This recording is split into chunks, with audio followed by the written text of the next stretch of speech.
Ya, dan untuk mengetahui informasi terkini terkait rilis data inflasi Juli 2020, kita bergabung dengan reporter Nadia Hutagalung dan juru kamera Ria Nuryaningsih dari Gedung Badan Pusat Statistik Jakarta Pusat. Nadia, bagaimana hasil data rilis inflasi hari ini, Nadia? Iya, Cikal dan juga pemirsa, baru saja tadi berlangsung rilis resmi dari Badan Pusat Statistik atau BPS terkait dengan perkembangan indeks harga konsumsi di bulan Juli 2020. Dan untuk mengetahui bagaimana hasil dari rilis atau inflasi di bulan Juli 2020 ini, kami juga sudah bergabung dengan Kepala BPS, yaitu adalah Bapak Suharyanto. Selamat siang, Pak. Selamat siang. Ya Bapak, untuk rilis atau hari ini, bagaimana Pak hasil inflasi di bulan Juli 2020 ini Pak? Pada bulan Juli ini terjadi deflasi sebesar 0,10%, dan sehingga inflasi tahunannya adalah 1,54%. Ya, jadi Pak, ini berarti terjadi deflasi begitu ya Pak? Betul, 0,10%. Itu untuk year on year-nya Pak?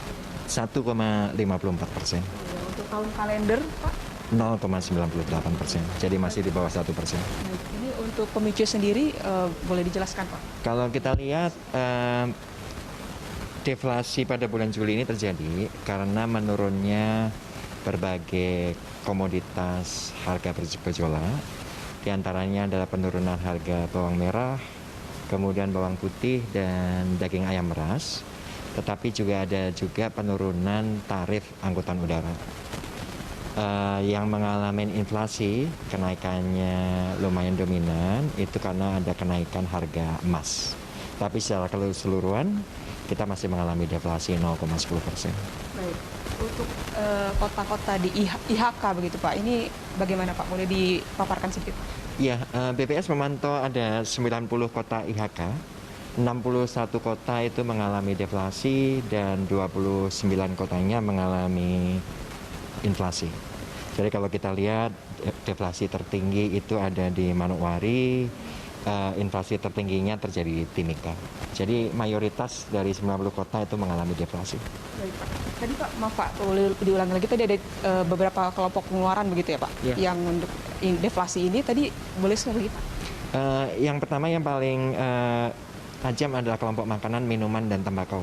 Di sana misalnya saya sebutkan tadi ada penurunan harga bawang merah, kemudian bawang putih, kemudian daging ayam ras. Meskipun harga telur juga mengalami kenaikan, tetapi secara umum untuk kelompok makanan dan minuman itu mengalami deflasi. Kemudian untuk kelompok perawatan pribadi, itu diantaranya adalah harga emas perhiasan, itu masih mengalami inflasi. Tetapi secara total bulan Juli ini adalah deflasi. Ada lagi Pak kira-kira informasi yang bisa ditambah? Itu saja mungkin yang bisa saya sampaikan. Baik, terima kasih Bapak. Sama-sama. Ya baik Cikal dan juga pemirsa, demikian tadi adalah wawancara kami dengan Kepala BPS yaitu Suharyanto, dan kami akan sedikit mereview apa saja yang sudah disampaikan oleh Suharyanto, yaitu terkait di bulan Juli 2020 ini terjadi deflasi yaitu sebesar 0,10% atau itu secara month to month-nya, sedangkan untuk per tahun atau year on year ya ini adalah terjadi inflasi sebesar 1,54%. Dan adapun beberapa kelompok begitu yang dikatakan mengalami mendukung adanya deflasi ini adalah di beberapa sektor, yaitu di perumahan air listrik dan bahan rumah tangga yang mengalami deflasi yaitu 0,01%, dan pengeluaran di sektor transportasi yaitu 1,17%, sedangkan untuk makanan, minuman, dan tembakau yaitu sebesar 0,73%. Dan tadi dikatakan juga untuk kelompok tembakau, makanan, dan minuman, maksud kami ini mengalami deflasi karena terjadinya sejumlah penurunan harga, salah satunya adalah pada harga bawang merah dan juga harga daging ayam ras yang mengalami penurunan cukup tajam. Demikian Cikal. Baik, terima kasih Nadia atas laporan Anda. Selamat bertugas kembali. Ya, itu tadi pemirsa laporan dari reporter Nadia Hutagalung dan juru kamera Ria Nuryaningsih dari Gedung Badan Pusat Statistik Jakarta Pusat.